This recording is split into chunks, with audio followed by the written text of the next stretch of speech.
Will we ever see the dead giveaways on test questions? Well, we sure will. Often, when standardized tests are asking students to look at choices for which one is the best way to rewrite something, they're checking to see whether the students can recognize weak writing versus strong writing. Do the students recognize weak writing? So if you see any of those on the answer choices, on the multiple choice answers, those will not be the correct answers ever. Here's an example. This is from the 4th grade 2018 STAR test. When you're looking at A, B, C, and D, do you see any of the dead giveaways? Look. Other things people find to do, I wonder. That's why a lot of people are interested. If you're on the lookout for the dead giveaways, you'll find them, and that will eliminate several answer choices. Take a look at this. Do you notice any of the dead giveaways? You can cross off any of the answer choices that have these. What about on this one? Same test. This is the 3rd item on the same test that if you're looking for dead giveaways, you'll find ways to eliminate answer choices.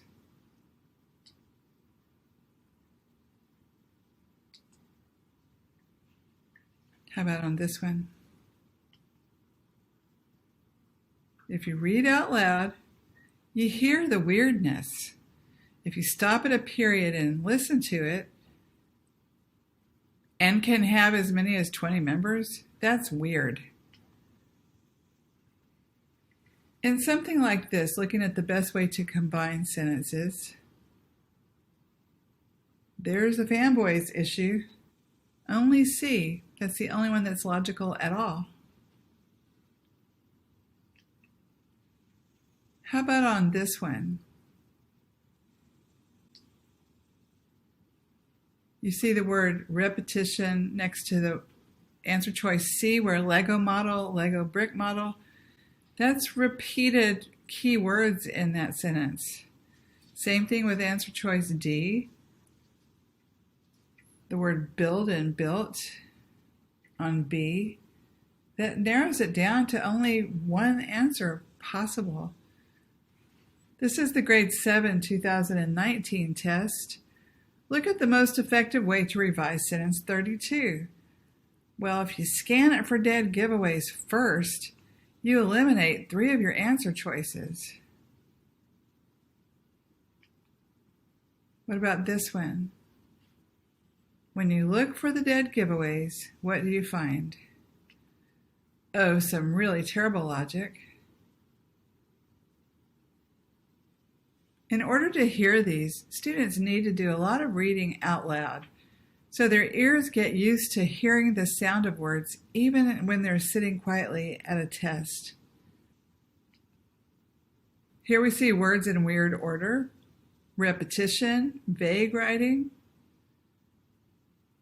and only one of those has clear craft and no dead giveaways. So if your students are looking for the dead giveaways in these, they're going to be getting a whole lot more revision questions right. If your eyes are the only things doing the work here, it's difficult.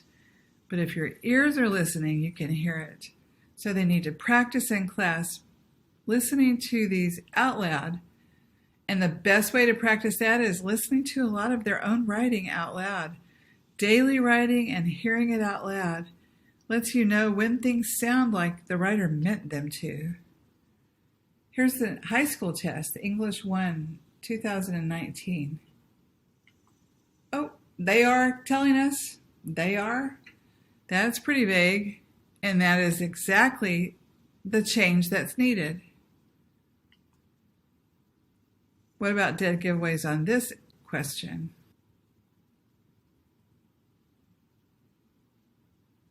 Bad logic and weird order. How about this one for the English 2 test takers?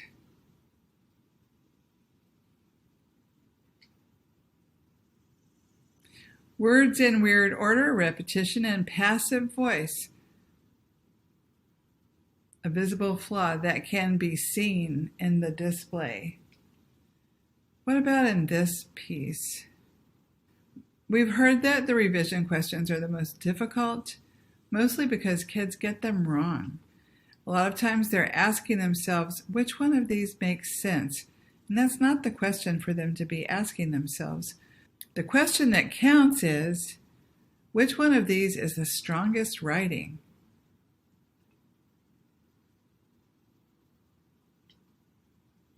Look how many of these would be influenced by kids looking for dead giveaways. Bad logic, weird order, passive voice. This is the important thing to remember. Multiple choice revision questions are not asking which of these makes sense. The real question students need to learn to ask themselves is, which of these choices is the strongest writing? If they've been practicing through the year, strong writing versus weak writing, they'll be prepared for this. There's no substitute for instruction. Now you've explored what it takes to make writing stronger and what it takes to make it weaker. We've looked at how to add to our essays and how to spot these on multiple choice questions. Next, let's look at ways to respond to what we read using writing. There's so many ways. Let me count the ways.